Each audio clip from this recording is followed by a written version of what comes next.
তুমি কি দেখো নাই ৭১ দেশ স্বাধীন হওয়ার পর থেকে আজ পর্যন্ত যে রিক্সাওয়ালা ঠেলাওয়ালা যে কুলি যে মজদুর সেই মজদুর, কিন্তু যাদেরকে ভোট দিয়েছ আঙ্গুল বলে কলা গাছ নয় বট গাছ হয়েছে। আত্মসাৎ করেছে তোমাদের টাকা, তোমাদের অর্থ, তোমাদের পয়সা। শুধু কি চাই, তুমি কি জানো এই মাত্র ১৬ বছরে ২৮ লক্ষ কোটি টাকা বিদেশে পাচার হয়ে গেছে। সবচেয়ে আশ্চর্যের বিষয় হলো গরিবরা ইসলাম পছন্দ করে না। এটা সবচেয়ে আশ্চর্যের বিষয়, গরিবরা ইসলামকে পছন্দ করে না, অথচ ইসলাম আসছে গরিবদের জন্য। এই গরিব কান খুলো, কথাগুলি শোনো। বিয়াকুব গরিব, কম বক কপাল পরা গরিব, আমার কথাগুলি শোনো, ভালো মতো বোঝার চেষ্টা করো। বর্তমানে যে অর্থনীতি চলতেছে, এই অর্থনীতি যদি কিয়ামত পর্যন্ত চলে, গরিবরা গরিব হবে, ধনীরা শুধু ধনী হবে। উদাহরণস্বরূপ একজন গরিব রিক্সাওয়ালা ঠেলাওয়ালা আজকে ব্যাংকে যাবে, যে ম্যানেজার সাহেব আমাকে 10 লক্ষ টাকা লোন দেন। ম্যানেজার সাহেব কি বলবে? মর্গেজ দেন। গরিব বলবে ভাই আমার তো টাকা নাই, আমি মর্গেজ পাবো কোথায়? বলে আপনার জন্য লোন নাই। কথা বলেন না কেন? আপনার জন্য ব্যাংকের কোনো হেল্প নাই। ব্যাংক কোন ব্যক্তিকে দিবে? যার 10 লক্ষ টাকা আগের থেকে আসে, তাকে 10 লক্ষ টাকা দিবে। যাকে লোন দিছে তারই লোন মাপ, তারই ইন্টারেস্ট মাপ। একজন ধনী বর্তমান পুঁজিবাদী অর্থনীতিতে 4 বার ধনী হয়। আগের থেকে 10 লক্ষ টাকা আছে, 1 বার ধনী। ব্যাংক তাকে 10 লক্ষ টাকা দিছে, 2 বার ধনী। তার লোন মাফ হয়েছে 3 বার ধনী। তার ইন্টারেস্ট মাফ হয়েছে কয়বার ধনী? 4 বার। আর গরিবের পেটে 5টা লাথি। আগের থেকে 10 লক্ষ টাকা ছিল না, 1 লাথি। ব্যাংক থেকে দেয় নাই 2 লাথি। তার ইন্টারেস্ট মাফ হয় নাই 3 লাথি। তার লোন মাফ হয় না 4 লাথি।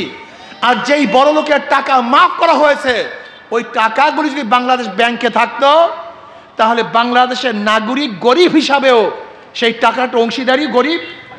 কথা বলে না কেন? কিন্তু বড় লোককে মাফ করার কারণে আর 1 লাথি। অর্থাৎ গরিব 5 বার গরিব হয়, আর ধনী 4 বার ধনী হয়। তুমি কি দেখো নাই ৭১ দেশ স্বাধীন হওয়ার পর থেকে আজ পর্যন্ত যে রিক্সাওয়ালা ঠেলাওয়ালা যে কুলি যে মজদুর সেই মজদুর, কিন্তু যাদেরকে ভোট দিয়েছ আঙ্গুল বলে কলা গাছ নয় বট গাছ হয়েছে। আত্মসাৎ করেছে তোমাদের টাকা, তোমাদের অর্থ, তোমাদের পয়সা। শুধু কি চাই, তুমি কি জানো এই মাত্র ১৬ বছরে ২৮ লক্ষ কোটি টাকা বিদেশে পাচার হয়ে গেছে। তুমি কি জানো সালমান এফ রহমান শুধু শেয়ার বাজার থেকে ৫-৫০ হাজার কোটি টাকা আত্মসাৎ করেছেন? তুমি কি জানো বাংলাদেশের অর্থনীতির অবস্থাটা কি? আজকে যত গরিব দেখো, এই প্রত্যেকটা গরিবের মাথায় নয়, আজকে যে সন্তান জন্মগ্রহণ করবে তার মাথার উপরে 1 লক্ষ টাকার উপরে ঋণ আছে। এই টাকাগুলো কে খেয়েছে, কে আত্মসাৎ করছে?